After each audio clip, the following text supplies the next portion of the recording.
नमस्ते। आज हम भारत की कहानी सुनेंगे। ये कहानी सिर्फ एक देश की नहीं, बल्कि एक सभ्यता की है, जो अपने आप में अद्वितीय है। एक ऐसी कहानी जो सदियों से चली आ रही है, जो हमें गर्व से भर देती है।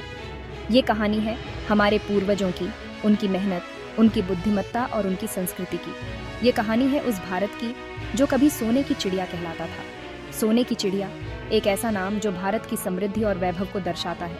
ये नाम यूं ही नहीं पड़ा था, इसके पीछे एक लंबी और गौरवशाली कहानी है। हमारे देश में बहुत दौलत थी। ये दौलत सिर्फ सोने और चांदी तक सीमित नहीं थी, बल्कि हमारे ज्ञान, हमारी संस्कृति और हमारी परंपराओं में भी थी। सोना, हीरे, जवाहरात से लेकर मसाले, कपड़े, कला और ज्ञान तक, सब कुछ यहाँ बहुत ज्यादा था। हमारे बाजारों में हर तरह की वस्तुएं मिलती थीं, जो दुनिया भर में मशहूर थीं। मसाले, कपड़े, कला और ज्ञान तक, सब कुछ यहाँ बहुत ज्यादा था।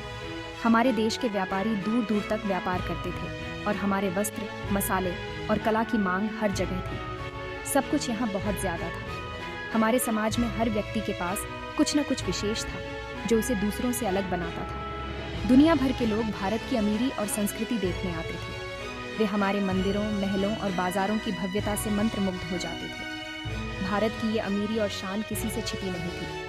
हमारे देश की समृद्धि और वैभव की कहानियां दूर दूर तक फैली हुई थी, लेकिन इसी अमीरी ने कुछ लालची लोगों को हमारी तरफ खींचा और धीरे धीरे भारत पर मुसीबत का साया पड़ने लगा। ये लोग हमारे देश की दौलत को लूटने के इरादे से आए थे और धीरे धीरे भारत पर मुसीबत का साया पड़ने लगा। हमारे देश की समृद्धि और वैभव को देखकर कई विदेशी आक्रमणकारी यहाँ आए और उन्होंने हमारे देश को लूटने की कोशिश की, लेकिन हमारे पूर्वजों ने हमेशा अपने देश की रक्षा की और अपनी संस्कृति को बनाए रखा।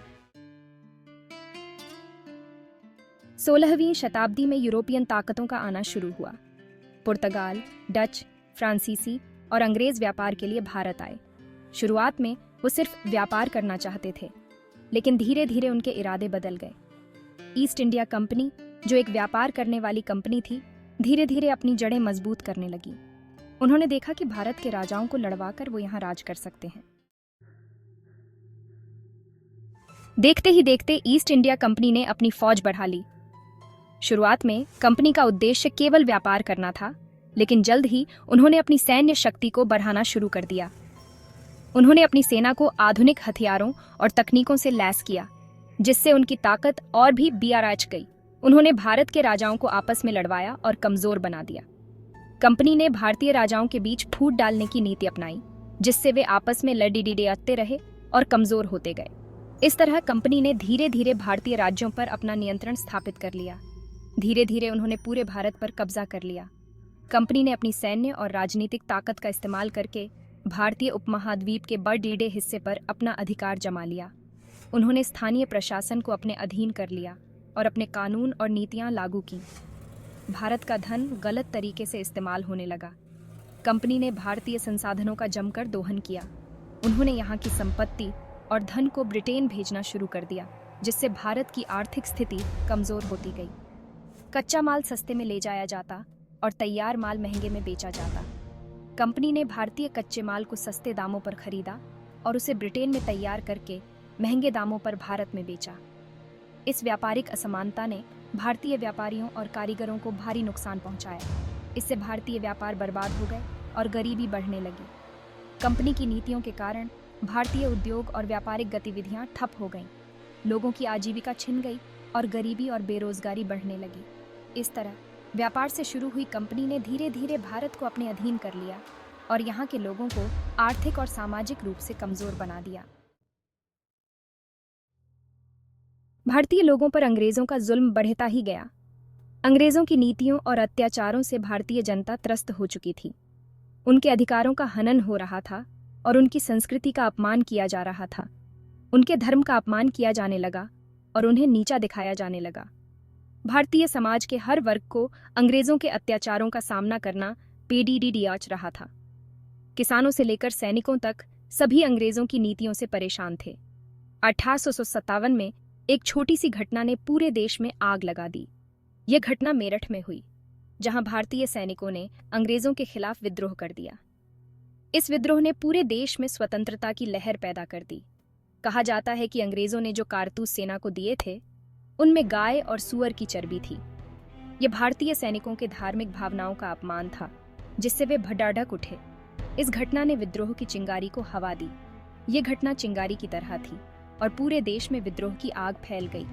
दिल्ली, कानपुर, लखनऊ, झांसी और कई अन्य स्थानों पर विद्रोह की लहर दौड़ डहा गई। हर जगह लोग अंग्रेजों के खिलाफ उठ खड़े हुए। इसे भारत का पहला स्वतंत्रता संग्राम कहते हैं। इस संग्राम ने भारतीय जनता को एकजुट किया और स्वतंत्रता की भावना को प्रबल किया। यह संघर्ष भले ही सफल न हुआ हो, लेकिन इसने भारतीय स्वतंत्रता संग्राम की नींव रखी। हालांकि 1857 का विद्रोह असफल रहा, लेकिन इससे एक नई सोच का जन्म हुआ। भारतीयों में देशभक्ति की भावना जागी। 1885 में भारतीय राष्ट्रीय कांग्रेस बनी, जिसने शांति से आजादी मांगी। लाला लाजपत राय, बाल गंगाधर तिलक, गोपाल कृष्ण गोखले जैसे नेताओं ने लोगों को जोड़ा और आजादी की लड़ाई को नई दिशा दी। महात्मा गांधी ने भारत को आजाद कराने में बहुत बड़ा योगदान दिया। 1915 में दक्षिण अफ्रीका से आने के बाद उन्होंने आजादी की लड़ाई की कमान संभाली। गांधी जी ने अहिंसा और सत्याग्रह के रास्ते पर चलकर अंग्रेजों को चुनौती दी। उन्होंने नमक सत्याग्रह, असहयोग आंदोलन, भारत छोड़ो आंदोलन जैसे कई आंदोलन चलाए।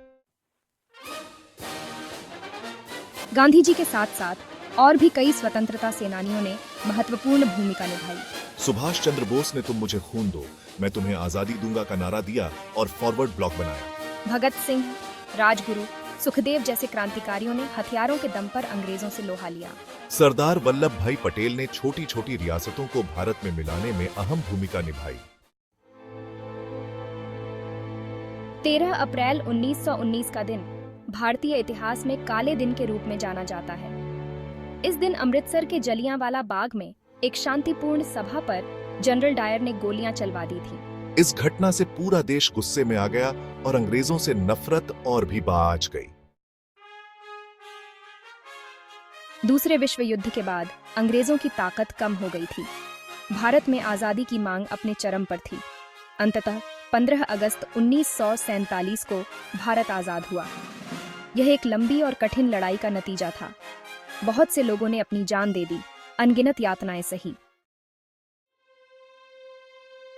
भारत की आजादी एक खुशी का मौका था, लेकिन साथ ही यह एक दुखद दिन भी था। भारत और पाकिस्तान दो अलग अलग देश बन गए। लाखों लोग बेघर हो गए, धर्म के नाम पर दंगे हुए। ये बंटवारा आज भी भारत और पाकिस्तान के रिश्तों पर असर डालता है। आज भारत एक आजाद और लोकतांत्रिक देश है। हमने विज्ञान, तकनीक, कला, साहित्य, खेल हर क्षेत्र में तरक्की की है। हमारी संस्कृति, हमारी विविधता, हमारी एकता पूरी दुनिया में मिसाल है। हमें अपने गौरवशाली इतिहास पर गर्व है और एक उज्जवल भविष्य के लिए हम तैयार हैं। धन्यवाद। जय हिंद।